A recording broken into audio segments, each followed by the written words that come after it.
runs the business? Who runs this business? Well, my wife Pauline and I, we're the owners, but I work here full time. Who works there? Such as cashiers, employees, you mean? I'm actually pretty lucky. I get to work with my best friend. She's been my best friend for 25 years, and she is like the brains of the operation when I'm not here. But we also employ 2 kids that are in high school, and sometimes for special projects we get 2 or 3 other people that come in and help us make displays. So usually between 3 to 7 people work here at all times. When did the business Open, like begin? Yeah. We officially opened at this location at 1802 Yale in June of 2016. Yes, in June. So we've been open 2.5 years. Were you guys in another location before? We sort of were. Yeah. We, my wife and I would set up at Traders Village, Yep. the open market, the flea market. We were there on and off for 3 years, but I literally walked in here, saw a sign that said for rent, and I signed the lease that day for the room. I just kind of said, let's go for it. Where is the business located? This business is at 1802 Yale, Houston, Texas 77008. We're in the Houston Heights, and we're the only shop on the Boulevard area, which is Yale and Heights, for vintage toys. But there's a ton of great shops in the shopping center that do vintage clothing and other things.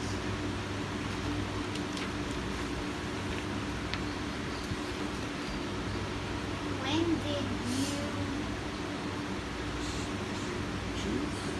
choose to start the business or work? Oh, that's a good question. I was actually fortunate enough as a younger man that I was in the oil business, and oil business goes like this. You know, it's hot, it's cold, and then I was out of work for a little bit, so I took a little bit of that money that I earned doing all that hard work in Louisiana, and I opened up my shop. So that's what I did, and that was, I guess, 2.5 years ago. I went full time here, but I've always been into entrepreneurship and collecting toys, so they kind of went hand in hand.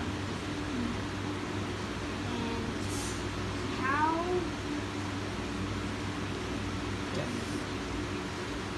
how does this business impact the company? The community, yes. As far as the way this business impacts this community, I was also real fortunate that, you know, Hamilton's a block away from here, so I went to Hamilton, and we both graduated from Reagan, which is now Heights High School. So we love this area, and as I mentioned before, anywhere between 5 to 7 people work here on a regular basis. This is a good starting point for some kids. We have kids that started here in high school, and they've gone on to other jobs, so they get good retail sales experience. They get to learn how to use a cash register, interact with people. They take the money they make here, they pay their bills, they keep the economy going. So I think employing people helps the community by, you know, putting more money back out there. But on a more personal level, I really like what I do, and the people that come in here on a daily basis are regular customers. They come in once a week, twice a week, whatever, and it makes this a very family-friendly place, especially for kids. We have rules in place that make this place very kid-friendly. You know, there's a lot of events and projects we do to make sure that kids can come in here and it's a safe environment where the parents see that there's a nice community feel. We don't have anything too scary or anything like that, but I think making this a place where people know this is a very fun place to go makes us a very desired location to visit on the weekends or during the week if people have a chance.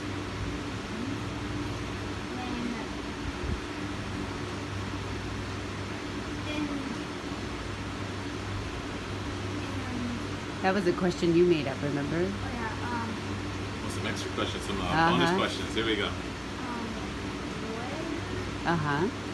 is the most expensive toy? Oh, my. The most expensive toy in the store? I don't think we have anything in the store that's more than $200. And that sounds like a lot of money, but for vintage toys, they can go really, really high. People know I'm really negotiable with my pricing on stuff. But I kind of, after 2.5 years of being here, I kind of know the limit, the average expenditure of most people when they come in here. So I think probably the most expensive thing I have at any time is $200. But that's something like really cool, real rare, something new in the package that's old, or something that's just really unique. But we don't really have things in that price range. It's like 5 or 6 things. And did you like make any of the toys here? Did I make any of the toys? You mean did I assemble any Yeah. of them?